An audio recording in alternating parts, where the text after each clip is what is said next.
আপোনালোকক প্ৰথমে ধন্যবাদ জ্ঞাপন কৰিছোঁ।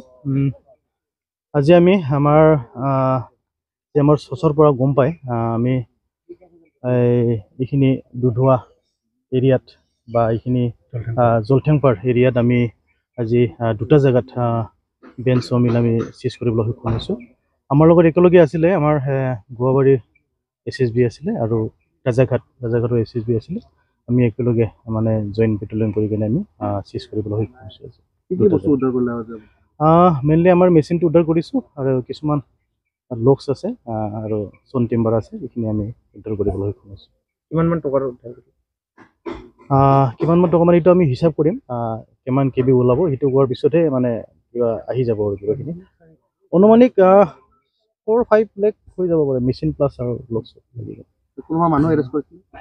মানুহখিনিতো এৰেষ্ট কৰিব নহ'ল, পূৰা মানে হেৰি কৰি কিনে কৰিছে আৰু মানে জেগাত মানে মানুহ নাই আৰু নাপালে মানে ডাউৰিছে চাগে।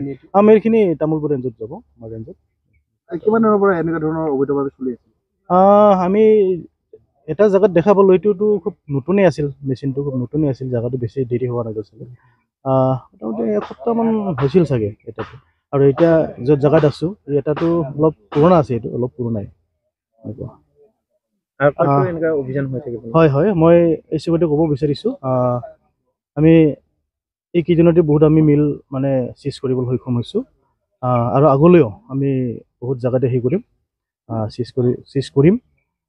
আমাৰ যি ইনফৰ্মাৰ আছে, আমাৰ যি চ'ৰ্চৰ পৰা আমি কালেকশ্যন কৰি আছোঁ বা খুব সোনকালে আমি কৰিম। ইয়াৰ পিছত আপোনালোকৰো আমাক ছাপোৰ্ট লাগিব, ৰাইজৰ ছাপোৰ্ট লাগিব, চবেই আমি মিলিজুলি কামটো কৰিবলৈ সক্ষম হ'ম বুলি মই আশা কৰি আছোঁ।